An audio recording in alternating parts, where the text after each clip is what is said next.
Hello guys, welcome back to my channel. आज हम करने वाले हैं लीड कोड का प्रॉब्लम नंबर 169 मेजॉरिटी एलिमेंट। तो मेजॉरिटी एलिमेंट में क्या है प्रॉब्लम, उसको समझते हैं। तो प्रॉब्लम ये है कि हमें एक नम्स एरे गिवन है और इसके अंदर हमें वो एलिमेंट को फाइंड करना है जिसकी फ्रीक्वेंसी जो है वो n/2 से ज़्यादा है। ठीक है, n/2 क्या है? n जो है वो है size of array, size of array. ठीक है, तो इसको कैसे करेंगे आप ये समझिए। तो इसकी इंट्यूशन मेन देखो, इसकी इंट्यूशन क्या है। सबसे पहले तो ब्रूट फोर्स ही देखते हैं। ब्रूट फोर्स में क्या होगा कि हम इसमें से एक एलिमेंट को उठाएंगे। मान लो हमने 2 को ले लिया, अब 2 की फ्रीक्वेंसी को हम चेक कर लेंगे कि 2 कितनी बार आ रहा है। ठीक है, फिर उसके बाद हम इस 2 को भी चेक कर लेंगे, 1 को भी, मतलब एक एक करके एलिमेंट को लोगे और फिर उसके बाद चेक करोगे। जिसमें भी फ्रीक्वेंसी n/2 आ गई वो हमारा मेजॉरिटी एलिमेंट हो जाएगा। बट इसमें बहुत बार रिडंडेंसी आएगी हमारे कोड के अंदर। तो हम क्या करेंगे, इसमें थोड़ा और अच्छा अप्रोच देखते हैं। एक फ्रीक्वेंसी एरे या फिर मैप बना लेंगे, एक मैप बना लेंगे और इस मैप के अंदर क्या करेंगे, एक एक करके स्टोर करवाते रहेंगे। ठीक है, और गेट करके चेक भी करते रहेंगे कि किस में मतलब वैल्यू ज़्यादा आ गई या कम आ गई। कैसे करेंगे देखो, फॉर इंट नम नम्स, ये तो हमने लूप लगा लिया एक। ठीक है, और लूप लगाने के बाद क्या किया, मैप में स्टोर करवा देंगे। मैप डॉट गेट और डिफ़ॉल्ट वाला फंक्शन हमारा होगा इसमें, नम कॉमा मैप डॉट गेट नम, सॉरी यहाँ पे मैंने थोड़ा कन्फ्यूजन से ये लिख दिया। गेट और डिफ़ॉल्ट अंदर आता है, मैप डॉट, यहाँ पे पुट आएगा डालने के लिए, पुट नम कॉमा मैप डॉट गेट और डिफ़ॉल्ट यहाँ पे आएगा। वही कन्फ्यूजन हो रही थी कि यहाँ पे ये फंक्शन लिख लिया तो यहाँ पे ये कैसे आएगा। मैप डॉट गेट और डिफ़ॉल्ट, यहाँ पे नम आएगा कॉमा 0+1। ठीक है, तो ये सारी फ्रीक्वेंसीज़ को ले लेगा। अब यहाँ पर मैं चेक कर लूँगा, एक चेक डाल दूँगा कि if map dot get num is greater than n/2 तो रिटर्न नम। ठीक है, इससे भी इजीली क्वेश्चन हो जाएगा। बट इसमें एक और इंट्यूशन है, एक और अप्रोच है। एक और अप्रोच क्या है प्रॉब्लम को करने की, अप्रोच ये है कि हम इस एरे को क्या करेंगे, सॉर्ट कर लेंगे। तो सॉर्ट करने के बाद क्या आएगा, 1 1 1 2 2 2 2। ठीक है, अब आप एक बात बताओ, n/2 कोई रैंडम नंबर नहीं है। n/2 का मतलब है कि एरे का जितना भी साइज़ है उसके हाफ से वो ज़्यादा आएगा। ठीक है, उसके हाफ से वो ज़्यादा आएगा। अब मैं आपको बोलूँ कि इस एरे को आप स्प्लिट करो हाफ हाफ में। ठीक है, इस एरे को आप 2 पार्ट्स में स्प्लिट कर दो। तो आपने स्प्लिट कर दिया। ठीक है, तो होगा क्या, होगा क्या देखो, मान लो ये कुछ 8 साइज़ की एरे है, 8 साइज़ की। पहले इवन लेंथ के लिए ले लेते हैं, ठीक है, ताकि आपको समझ में भी आए। मैंने इसको स्प्लिट किया, यहाँ पे आ गए मेरे 4 एलिमेंट, यहाँ पे आ गए मेरे 4 एलिमेंट। ठीक है, अब ये अगर गारंटी है कि इसके अंदर एक एलिमेंट तो ऐसा है ही जो n/2 से बड़ा आएगा। तो n/2 क्या आ गया इसके लिए, 4 आ गया। तो 4 से बड़ा क्या होगा, 4 से बड़ा होगा 5। मिनिमम तो 5 ही होगा ना।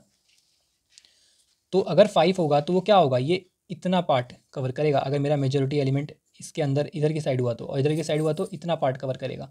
मतलब ये बाउंड्री, ये जो बीच वाली जो बाउंड्री है ना, इस पर तो मेजॉरिटी एलिमेंट ही आएगा। चलो इवन लेंथ के लिए भी देख लेते हैं। इवन लेंथ अगर होगी तो इसको अगर मैं पार्टीशन करूँ तो मान लेते हैं 4 इधर है, 5 इधर है। ठीक है, और 9/2 क्या होता है, 9/2 होता है 4। तो 4 + 1 5 आना चाहिए। तो अगर 5 आएगा तो मेजॉरिटी एलिमेंट या तो इतने में आ जाएगा या फिर इतने में आएगा, है ना। तो देखो वो बीच में तो फिर भी आएगा ना। और एरे, मैं बोल रहा हूँ कि एरे जो है वो हम सॉर्ट कर रहे हैं। एरे को क्या कर रहे हैं, एरे को हम सॉर्ट कर रहे हैं। तो अगर एरे सॉर्टेड है तो मेरे सारे के सारे जो मेजॉरिटी एलिमेंट है वो सब के सब साथ में आएंगे। और अगर वो साथ में आएंगे तो बीच वाली पोजीशन को हमेशा वो ही ऑक्यूपाई करेंगे। बीच वाली पोजीशन को हमेशा वही ऑक्यूपाई करेंगे। ठीक है, तो यही इसकी अप्रोच है कि इसमें हम सबसे पहले सॉर्टिंग कर देंगे सारे एलिमेंट्स की और उसके बाद हम रिटर्न कर देंगे अपने बीच वाले एलिमेंट को। बीच वाला एलिमेंट क्या होगा, n/2, नम्स n/2।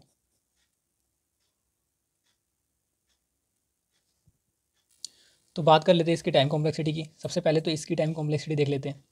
इसकी तो आपको पता ही होगी, बिग O ऑफ n² आएगी। इसकी जो टाइम कॉम्प्लेक्सिटी आएगी वो आएगी बिग O ऑफ n, और स्पेस कॉम्प्लेक्सिटी जो आएगी इसकी वो आएगी बिग O ऑफ n। ठीक है, और जो इसकी टाइम कॉम्प्लेक्सिटी आएगी वो आएगी। हमने यहाँ पे मतलब स्पेस तो देखो बिग O ऑफ 1 आएगी, बट जो टाइम कॉम्प्लेक्सिटी आएगी वो सॉर्टिंग की वजह से big O of n log n आएगी, ठीक है ना। बट हम अब एक ऐसा सॉल्यूशन देखेंगे जिसमें कि बिग O ऑफ n और बिग O ऑफ 1 आएगी, ठीक है। इन सब के बाद तो वही एक ऑप्टिमाइज सॉल्यूशन बच जाता है। तो ये कैसे हम फिक्स करेंगे कि बिग O ऑफ n और बिग O ऑफ 1 आएगी। तो देखो इसका आंसर जो है वो इसी में हाइड हो रखा है। हमने यहाँ पे क्या किया, हमने यहाँ पे इंश्योर किया जो मेजोरिटी एलिमेंट है वो n/2 से ज़्यादा है, तो n/2 से ज़्यादा है तो वो बीच में ही आएगा। तो यहाँ पे हमने सॉर्टिंग कर दी, ठीक है। बट यहाँ पे एक एल्गोरिदम आता है, बहुत फेमस एल्गोरिदम है, ठीक है। तो ये एल्गोरिदम है मोरिस वोटिंग एल्गोरिदम, ठीक है। तो इस वोटिंग एल्गोरिदम में क्या करना है, ठीक है। तो इसमें जो नाम है इसका उसमें वोटिंग लिखा हुआ है, तो हमें इसमें वोट ही करना है, बिल्कुल। देखो मैं थोड़ा और इसको क्लियर आपको समझा देता हूँ। यहाँ पे 2 है, 1 1 1 2 2। एक बार मैं एल्गोरिदम आपको समझा देता हूँ, फिर आप इस वाले अप्रोच से इसको रिलेट कर पाओगे। जैसे वोट में क्या होता है, कैंडिडेट खड़ा होता है, वैसे ही यहाँ पे होता है, मतलब यहाँ पे होगा। हम सबसे पहले क्या करेंगे, कैंडिडेट बना देंगे जो भी हमारा प्रेजेंट एलिमेंट होगा। कैंडिडेट मान लो 2 हो गया, और मान लेंगे इसको कितना वोट मिला, इसको वोट मिला 1, क्योंकि एक बार आ गया ना, इसको 1 वोट मिला। अब देखो क्या हुआ, ये हट गया, वापस किसको वोट मिला, वापस 2 को ही वोट मिला है। इसके वोट कितने हो गए, 2 वोट हो गए। अब ये भी चला गया, फिर अब 1 आ गया, मतलब 1 को वोट मिला है। तो इसका वोट क्या करेंगे, 1 को वोट अलग से नहीं बनाएंगे, इसके वोट में हम 1 को कम कर देंगे, ठीक है। इसका 1 वोट कम हो गया, कोई भी एलिमेंट आएगा ना इससे अलग तो उसका वोट कम हो जाएगा। अब यहाँ पे आया 1, तो 1 दोबारा आ गया, तो इसका वोट कम हो गया, अब 0 हो गया, क्योंकि कैंडिडेट 2 है, ठीक है। अब जैसे ही 0 हुआ तो हम क्या करेंगे, कैंडिडेट किसको बना देंगे, कैंडिडेट बना देंगे इसको। तो 2 से तो ये कट गया इसका वोट, अब कैंडिडेट बन जाएगा 1, तो कैंडिडेट यहाँ पे 1 बन चुका है, और यहाँ पर इसको 1 वोट मिल चुका है, क्योंकि इसने इसके दोनों वोट्स को काट दिया, ठीक है। उसके बाद इसको हटाओ, तो यहाँ पे हमें 2 मिला, तो 2 मिला तो क्या हुआ, यहाँ पे अब 0 हो गया ये, फिर ये हट गया, फिर यहाँ पे आए तो अब इसका वोट क्या हो गया, अब यहाँ पे कैंडिडेट बदल चुका है, कैंडिडेट हमारे पास 2 मिल गया। जब भी बदल जाएगा ना, 0 मतलब बदलेगा तब जब 0 हो जाएगा। अब इसका देखो 1 वोट हो गया, ठीक है।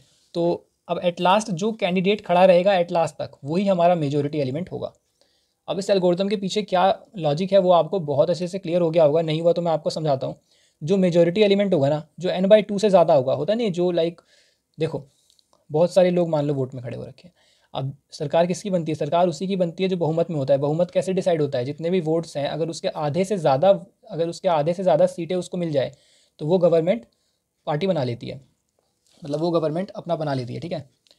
तो यहाँ पे क्या होता है, यहाँ पे किसकी गवर्नमेंट बनेगी ये कौन डिसाइड करेगा, जो मेजोरिटी में होगा, मतलब n/2 से ज़्यादा होगा। तो यहाँ पे यही डिसीजन चल रहा है।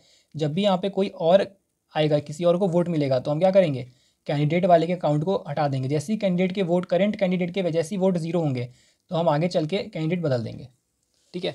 बस ये एल्गोरिदम है। अब देख लेते हैं कि हम इस एल्गोरिदम को कोड में कैसे इंप्लीमेंट करेंगे। सबसे पहले हमने अपना काउंट बना लिया, काउंट 0 से है ना, अभी किसी के पास कोई वोट नहीं है, और जो हमारा कैंडिडेट है वो भी 0 से इनिशियलाइज़ किया है बस उसको, ठीक है। और ठीक है, तो अब कैंडिडेट 0 है तो करंट वाले को हमने क्या बना दिया, कैंडिडेट बना दिया। और इफ़ एल्स इसके अंदर लगा हुआ है, ये तो हमेशा रन होगा, ठीक है। अब देखो कैंडिडेट इक्वल टू नम है, मतलब करंट वाला ही कैंडिडेट है, तो काउंट उसका बढ़ा देंगे कि उसको वोट मिला है। और अगर वो नहीं है तो काउंट घटा देंगे, काउंट को माइनस माइनस कर देंगे। जैसे ही इसका अगले आइट्रेशन में जैसे ही देखेंगे काउंट 0 हो चुका है, तो मतलब पिछले वाला कैंडिडेट अब हट चुका है, उसके सारे वोट्स कैंसिल आउट हो चुके हैं, और जो नया कैंडिडेट है वो करंट एलिमेंट बन चुका है, और उसके वोट को क्या करेंगे, एक इंक्रीज़ कर देंगे, मतलब काउंट इंक्रीज़ कर देंगे। और यहाँ पे एट लास्ट जो कैंडिडेट बचा रहेगा कैंडिडेट वेरिएबल के अंदर, वो कैंडिडेट गवर्नमेंट बना लेगा, उसको हम रिटर्न कर देंगे, ठीक है। वही हमारा मेजोरिटी एलिमेंट होगा। तो इसमें कितनी आइट्रेशन लगी, एक आइट्रेशन लगी, इसलिए इसकी टाइम कॉम्प्लेक्सिटी हुई बिग O ऑफ n, और जो स्पेस कॉम्प्लेक्सिटी होगी वो भी होगी बिग O ऑफ 1, ठीक है। तो गाइज़ अगर आपको वीडियो हेल्पफुल लगी हो तो वीडियो को लाइक करें और चैनल को सब्सक्राइब कर दें।